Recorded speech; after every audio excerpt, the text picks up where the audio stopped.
Hello friends, welcome to my YouTube channel MPC JE Educator.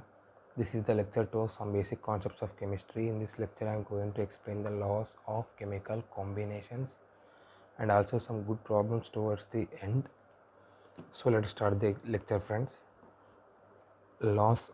Today's concept was laws of chemical combinations. So these laws of chemical combinations will explain how the reactions proceed and how the compounds will form and what are the structures of the compound. I mean structures means how the compounds contains its elements, that things will be explained through laws of chemical combination. First, what is a chemical reaction friends? Let us consider any chemical A which reacts with another chemical B. When chemical means I mean elements, any element A reacts with another element B and form a compound, either one compound or two compounds or more than one compounds I mean. So when any element A reacts with B, it will form different compounds. So friends, there are mainly 5 laws of chemical combinations. In them, the first one was law of conservation of mass. This law of conservation of mass was proposed by Lavoisier in 1774, and the statement of this law was the mass neither be created nor be destroyed in a chemical reaction. That implies that when two elements or molecules react with each other to form different compounds, the mass neither be created nor be destroyed in that chemical reaction. For example, H2 reacts with oxygen and it forms water H2O. Suppose let us consider that 2 grams of H2 is reacting with 16 grams of oxygen. So when 2 grams of oxygen hydrogen reacts with 16 grams of oxygen, obviously 18 grams of H2O is produced by the reaction. So see friends, mass of reactants is equals to 16 plus 2, which is 18, and mass of product is 18 grams. Obviously mass of reactant is mass of products, hence law of conservation of mass remains same. Friends, there is an exception for law of conservation of mass. Law of conservation of mass is not followed in nuclear reactions. In nuclear reactions, some mass, that is delta M mass defect, is converted into energy which is equal to delta M c square, and this was proposed by great scientist Sir Albert Einstein. In nuclear reactions, some mass, that is delta M mass defect, will converted into energy. So mass doesn't remains constant in nuclear reactions. ये याद रखना चाहिए friends. The next law was law of constant proportions, which was proposed by Proust in 1799. Statement of this law was a compound always contains the elements in a simple mass ratio irrespective of how it got prepared. Ante means nothing but any compound will contains its elements in a constant mass ratio irrespective how it got prepared. For example, let me take a compound H2O. Friends, I hope you know what is a compound. If you don't know, please see the lecture 1 of some basic concepts of chemistry. So in this H2O, in this compound, it have two elements which are hydrogen and oxygen.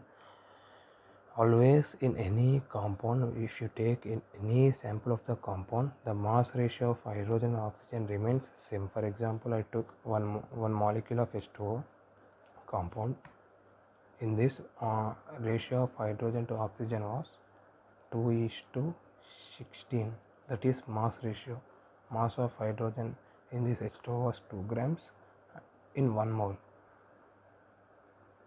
If you take 1 mole of H2O compound, it contains 2 grams of H2 and 16 grams of oxygen. Friends, if you don't understand what is mole, what is this molar mass, you will understand in mole concept in my next video. So mass ratio of hydrogen and oxygen was 2:16. From this I will get 1:8. Friends, if you don't know what is ratio is nothing but some x by some y, that is division. Friends, it doesn't matter whether you prepared H2O by melting ice or condensing vapor, the mass ratio of hydrogen and oxygen in H2O compound remains same, and that is 1:8. This was said by law of definite proportion. Similarly, in SO2, its mass ratio was 32:32. That is, mass of sulfur was 32 and mass of O2 was 32. When you take 1 mole of this compound, its ratio remains 1:1. Whether you prepared from any method, it doesn't matter. The mass ratio of the compound remains same. This was law of definite proportion. And the next law was law of multiple proportion. This law of multiple proportion was proposed by Sir Dalton in 1808. Friends, Dalton also proposed an atomic theory which will be explained in atomic structure chapter. Here let us see what is law of multiple proportion. The statement of law of multiple proportion was, if two elements combines and forms more than one compounds, then different masses of one element which combined with a fixed mass of other element bear a simple ratio to one another. Friends, nothing but law of multiple proportion says that when two or more elements reacts together, if they form compounds more than one, then when you take some element in that compound as constant mass, the amount of other element reacts with that constant mass of element will remains same. That ratio will remains an whole number ratio. That's the law of multiple proportion. For example, if you don't understand by statement, you can understand this by example. When, for example, nitrogen reacts with oxygen, neglect the balancing, the products possible are N2O, N2O2, N2O3, N2O4 and N2O5. These are the possible outcomes or products. Friends, what is law of multiple proportions was, in these different compounds we must take any element mass as constant, and we should see another element, how much does another element reacts with that constant mass of particular element, and we should find the ratio of that mass of element that reacting with the constant mass of one element. And if you see, that ratio will be an whole number ratio. That is law of multiple proportion. Let me explain through numbers. Suppose let us consider 28 grams of N2, because in every compound that there is N2, so mass of N2 was 28 grams. So I am considering the constant mass of element as 28 grams. So in first compound, 28 grams of nitrogen was reacted with 16 grams of oxygen. In second one, 28 grams of nitrogen reacted with 32 grams of oxygen. In this third compound, 28 grams of nitrogen reacts with 48 grams of oxygen. In this compound, 28 grams of nitrogen reacts with 64 grams of oxygen. In this compound, 28 grams of nitrogen reacts with 80 grams of oxygen.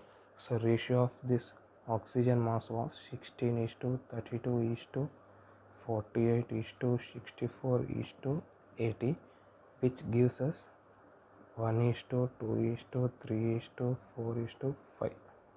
So the mass of oxygen that reacts with 28 grams of nitrogen in every compound, and its ratio was 1, 2, 3, 4, 5. That is 1:2:3:4:5. So it is an whole number ratio, hence it obeys law of multiple proportion. Friends, I hope you understood what is law of multiple proportion. If you don't, I will explain you again.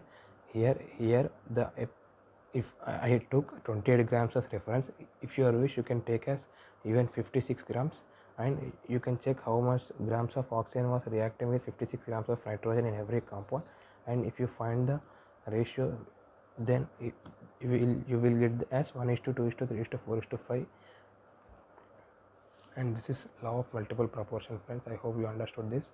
And the next law was Law of reciprocal proportions.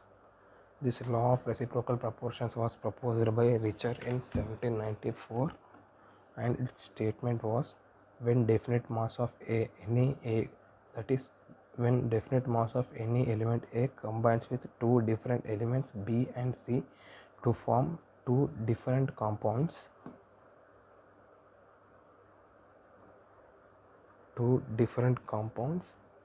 and if B and C combine to form a compound, then their combining masses are in same proportion or bear a simple ratio to the masses of B and C combined with a constant mass of A. Friends, I just studied the definition. I don't want to explain it through definition, friends, because you can't understand it through definition. I want to explain it through an example. The definition was saying that, for example, if you took any element A, you should take a constant mass of A. Let me take x grams.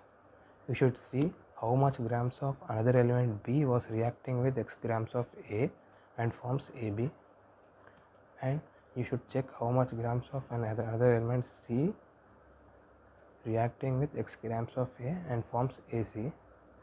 That is, you should see how much grams of mass of B reacts with x grams of A, and also how much grams of C reacts with x grams of A, and you should also check how much grams of B and how much grams of C are reacting when they reacted together and form BC. And you should take the ratio of their respective masses, that is, mass of B, you should take the ratio of mass of B that reacts with x grams of A and mass of C that reacts with x grams of A, and take their ratio, and also take the ratio of mass of B and C which reacts in each other, and you should take the ratio of their masses, and then you should take the ratio of these respective ratios, that is, mass of B by mass of C by mass of B dash by mass of C dash. This remains an whole number ratio. Friends, this is law of reciprocal proportions. I hope you understood this. If you didn't, no problem, I will explain through the general example. Friends, let us take for example an element hydrogen, sodium, and along with this chlorine. So friends, some particular mass of hydrogen, for example, when a hydrogen reacts with sodium, it will form sodium hydride. When hydrogen reacts with chlorine, it forms hydrogen chloride, and when sodium reacts with Cl, it forms NaCl. Friends, I will take 1 gram of hydrogen here, because here 1 mole of hydrogen was reacting with 1 mole of sodium, so mass of 1 mole of hydrogen will be 1 gram. That's why I am taking 1 gram. So friends, 1 gram of hydrogen was reacting with 23 grams of sodium, because mass of 1 mole of sodium was 23. Next, 1 gram of hydrogen was reacting with 35.5 grams of chlorine. So here 23 grams reacting with 35.5 grams of chlorine, 23 grams of sodium reacting with 35.5 grams of chlorine. Hence, with 1 gram of hydrogen, mass of sodium that reacting was 23 and chlorine was 35.5. And when we react sodium chloride with each other, they will react in the ratio same, 23 to 35.5. Friends, it is not sure that always they react in same ratio. It can also be reacted in different ratio. You can see that in my next example. But in this case, the ratios are similar, so the ratio of these two ratios will be 1:1, which is an whole number ratio, as said by law of reciprocal proportion. And my next example was, for example, oxygen reacts with not oxygen, friends, same hydrogen reacts with sulfur and forms H2S. Hydrogen reacts with oxygen and forms H2O. This was known to all. And when sulfur reacts with oxygen, it will form SO2. So friends, I am taking 2 grams of hydrogen here because here 2 moles of hydrogen was reacting in both reactions. So I am taking 2 grams as constant. So from these reactions, 2 grams of hydrogen was reacting with 32 grams of oxygen, and 2 grams of hydrogen was reacting with 16 grams of oxygen, because here only 1 mole of oxygen, which implies mass of 1 mole of oxygen as 16 grams. So in this respective reactions, the ratio of mass of sulfur is to mass of oxygen was 2:1. And when sulfur reacts with oxygen, it will form SO2. So 32 grams of sulfur was reacting with 32 grams of oxygen. That implies mass of sulfur is to mass of oxygen is equals to 32:32, which is 1:1. So ratio of these respective ratios will be 2 by 1 by 1 by 1, which is nothing but 2 by 1. So by law of reciprocal proportions, its ratio will be 2:1. This is the law of reciprocal proportion, that as outcome was came as an whole number ratio. This was said by law of reciprocal proportion. I hope you understood the what is law of reciprocal proportion, friends. And coming to the next law and the last law, law of gaseous volumes. This was proposed by Gay-Lussac in 1808. Its statement was, gases reacts with each other in the simple ratio of their volumes, and if the product is also a gas, then it will also bear a simple ratio with reactants. Friends, this statement implies that if you are reacting any two gases, then the volumes of that gases get reacting will reacting. If you take the ratio of that volumes, it remains always constant, and if the product is also a gas, then its ratio with the reactants volumes also remains same. For example, let us take H2 reacts with Cl2, which gives me 2 moles of HCl. H2 is gas phase, Cl2 is also in gaseous phase. Let us assume that HCl is also in gaseous phase. For example, so friends, here 1 mole of H2 reacting with 1 mole of Cl2 and 2 moles of HCl. So friends, you should know one thing, that always a gas at STP occupies 1 mole of gas occupies 22.4 liters. Similarly, at different temperatures, 1 mole of any gas occupies same volume of 1 mole of any gas will occupy same volume. So friends, for example, when I react 1 mole of H2 with 1 mole of Cl2, because 1 mole reacts with 1 mole, so 1 mole reacts with 1 mole, which will give me 2 moles of HCl. Friends, if you didn't understand what is mole, instead of taking a particular measurement, that is particular unit like liter, milliliter, picoliter, I am taking as mole. So by reaction, 1 mole of H2 obviously reacts with 1 mole of Cl2 and forms 2 moles of HCl. So that implies that when 1 liter of H2 reacts with 1 liter of chlorine, it will give 2 liter of HCl.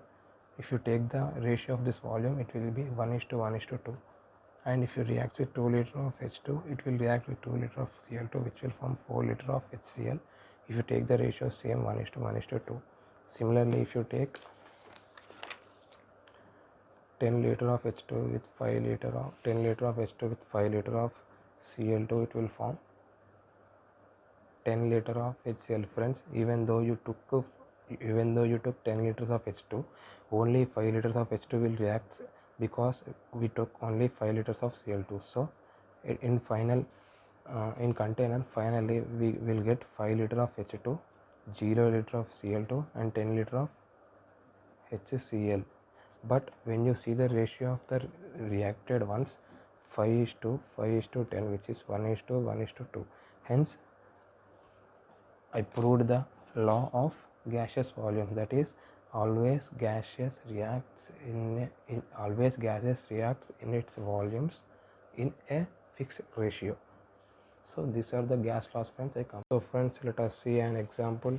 First, let us see the question, that is, what mass of sodium chloride would be decomposed by 9.8 gram of sulfuric acid if 12 gram of sodium bisulfate and 2.75 gram of hydrogen chloride were produced in a reaction, assuming that the law of conservation of mass is true.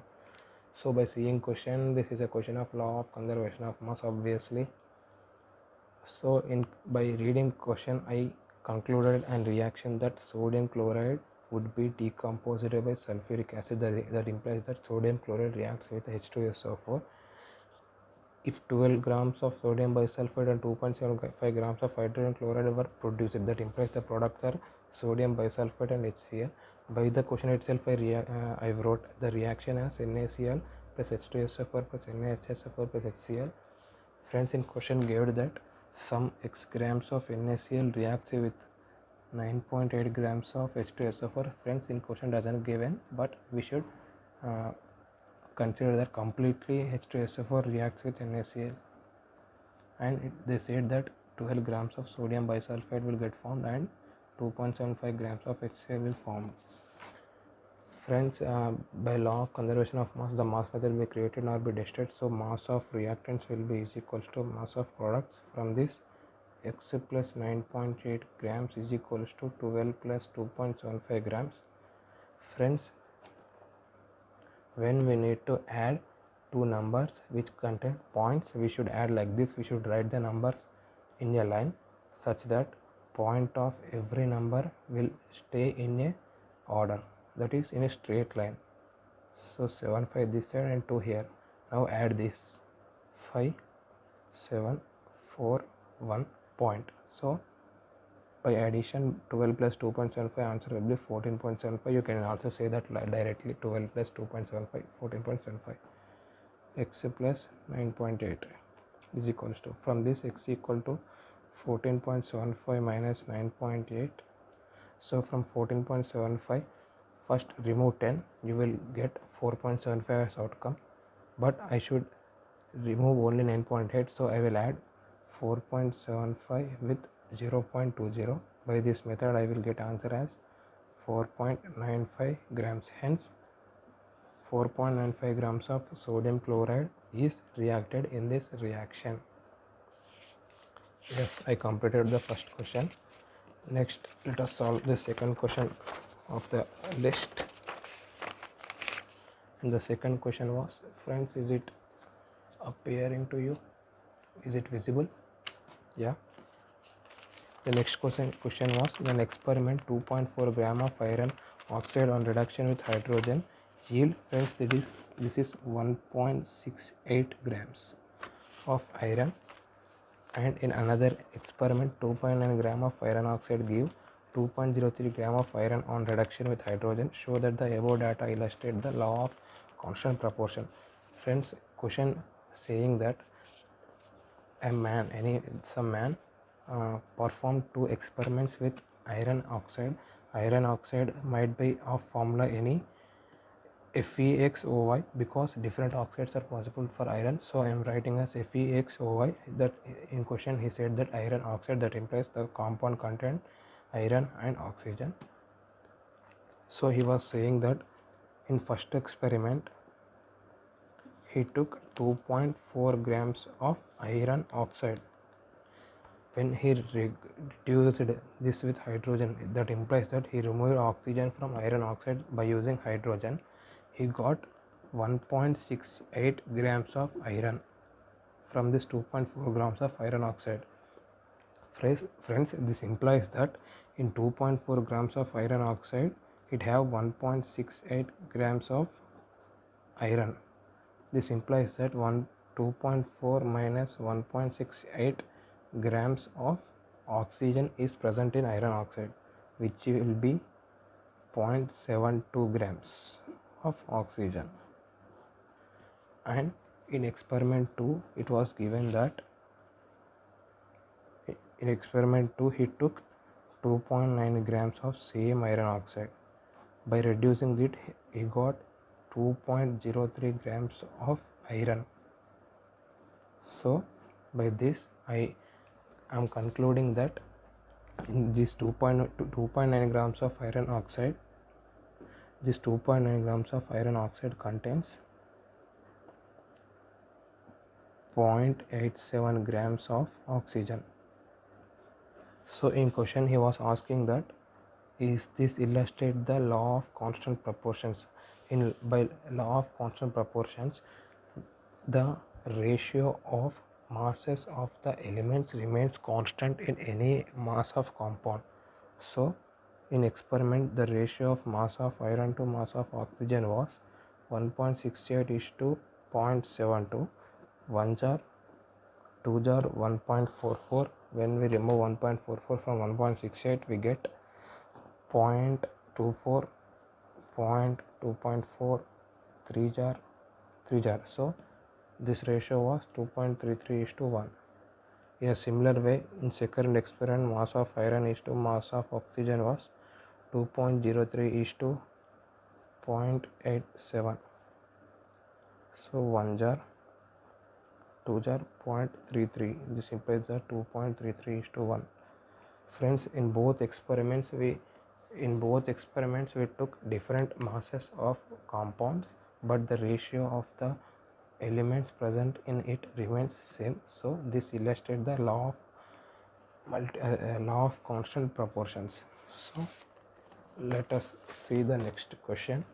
The next question was, carbon combines with hydrogen to form three compounds A, B and C. The percentage of hydrogen in A, B and C was 25, 14.3 and 7.7 percentage. Which law of combination is illustrated?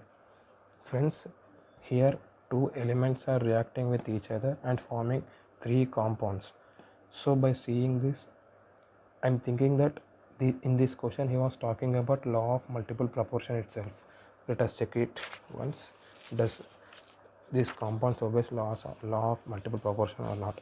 In question he given that when carbon reacted with some hydrogen, I am not balancing this, I will get some three compounds A, B, C, in which A contains 25% of hydrogen, B contains 14.3% of hydrogen, and C contains 7.7% of hydrogen. Friends, so he gave the percentage of hydrogen, but he didn't give the percentage of carbon. But we know from this, as the compounds contain only carbon and hydrogen, when hydrogen is 25%, obviously carbon will be 75%.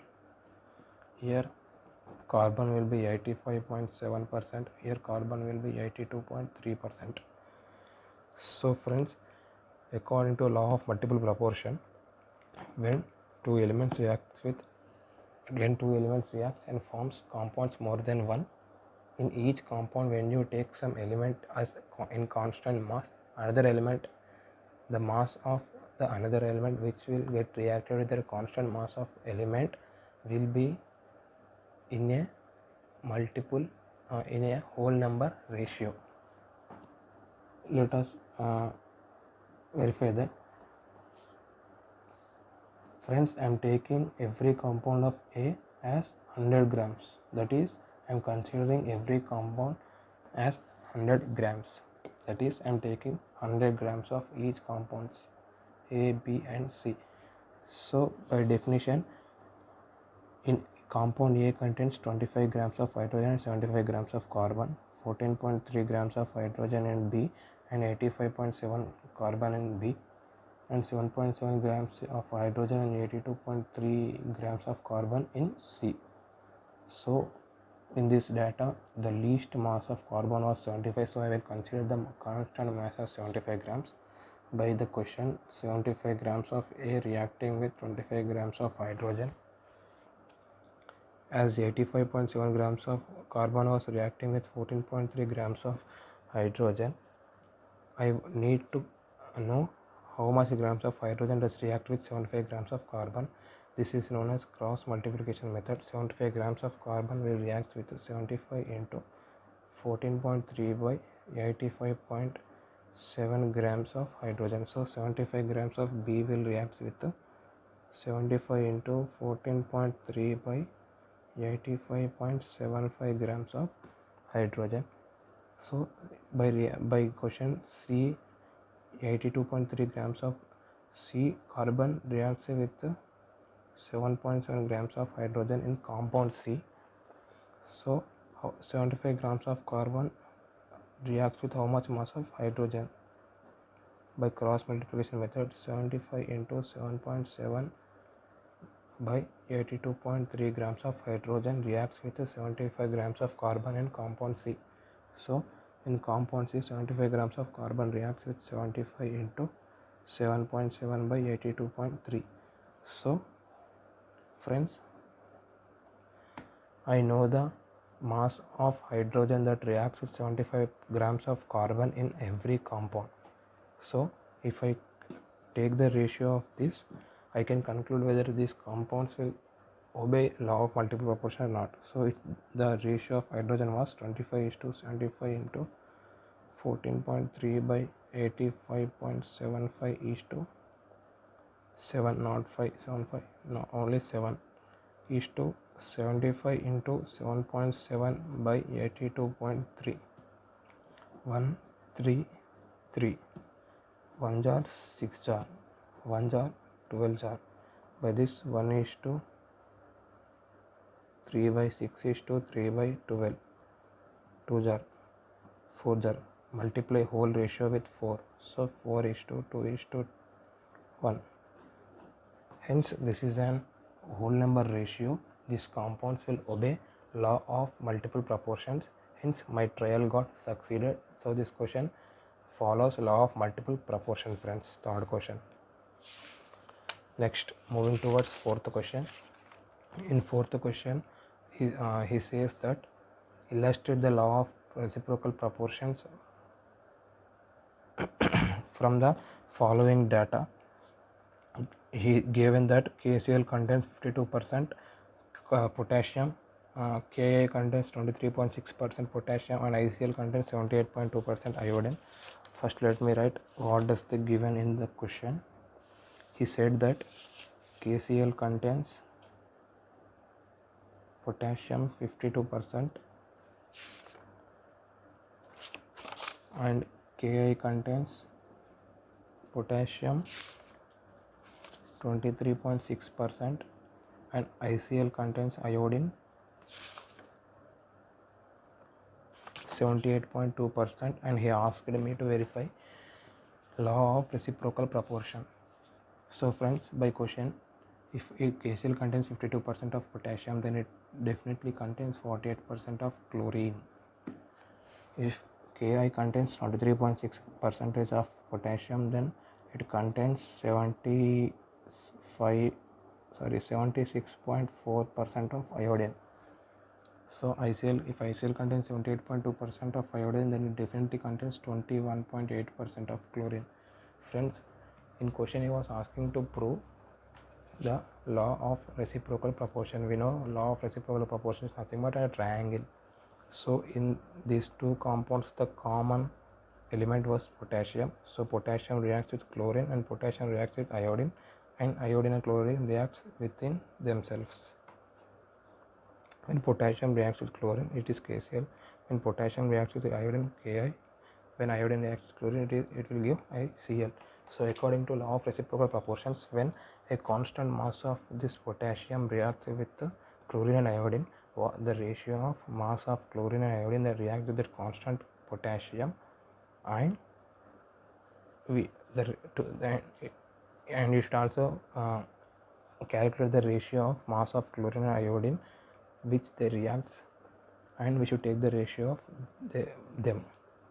So first step, I should take a constant mass of potassium. So in this, the least mass was 23.6 grams. So I am taking 23.6 grams of potassium. First of all, I should know, that is, I should evaluate how much grams of chlorine will react with 23.6 grams of potassium in similar way an iodine. By the information given in question, 52 grams of potassium reacts with 48 grams of chlorine. So 23.6 grams of potassium reacts with how much grams of chlorine? By cross multiplication method, mass of chlorine was 48 into 23.6 by 52. This was the mass of chlorine that reacts with 23.6 grams. By question, 23.6 grams of potassium reacts with 76.4 grams of iodine. So this was mass of iodine. So the ratio of mass of iodine is to mass of chlorine that reacting with 23.6 grams of potassium was 76.4 is to 48 into 23.6 by 52. 4 1 jar, 4 2 jar, 4 1 jar, 4 3 jar, 4 3 jar, 4 1 jar, 4 9 jar, 4.1. From this I will get 19.1 is to 3 into 23.6 into 13. I multiplied whole ratio with 13. So from this I would get 3 1 jar, 3 6 jar 18. So 1.1, 11, 3 jar 9, 2, 20, 6 jar 18. And from this 13 into 6.36 is to 23.6. 6.36 1 jar, 6.36 3 jar, 18, 108, 19.8 means 3.19.8 means 19.08 means 3 point change, 3 point some change. By putting dot I would get 3.6. So 13 is to 3.6, from which I will get 3.5 is to 1 as the ratio of mass of iodine is to mass of chlorine when they react with 23.6 grams of potassium. Next I should see how much grams of chlorine will react with iodine. I don't need to calculate anything here because it was given in question that mass of iodine is to mass of chlorine as 78.2 grams is to 21.8 grams. From this I will get the ratio as 3.5 is to 1. So I got the same ratio. So the ratio of these ratios will be 1 is to 1. Hence it is a whole number ratio. Hence it will follow law of reciprocal proportions, friends. Then let me solve the final question of this class. And the question was, carbon monoxide reacts with oxygen to form carbon dioxide according to the equation 2CO gas plus O2 equals 2CO2. In an experiment, 400 ml of carbon monoxide and 180 ml of oxygen were allowed to react when 80% of carbon monoxide was transformed to carbon dioxide. All the volumes were measured under same conditions of temperature and pressure. Find out the composition of the final mixture. It was said in question that 2CO reacts with oxygen to give 2CO2, and he said that he gave 400 ml of carbon monoxide, 180 ml of O2, and he asked if this reacts, what are the volumes in the final stage. So friends, and he also said that out of 400 ml only 80% will get reacted, that is 80 by 100 times of 400 ml, which gives me 320 ml. So out of 400 ml only 320 ml will get reacted. So I said at STP 1 mole of any gas will occupy 22.4 liters. So in question given that this was taken place at a constant temperature and pressure. Let me take the conditions as STP. So at STP 1 mole of any gas occupies 22.4 liters. So here 2 moles of CO gas will occupy 44.8 liters and 1 mole of oxygen occupies 22.4 liters, and this reaction will give me 2 moles of CO2, which is also a gas. So the volume of CO2 at STP will be 44.8 liters.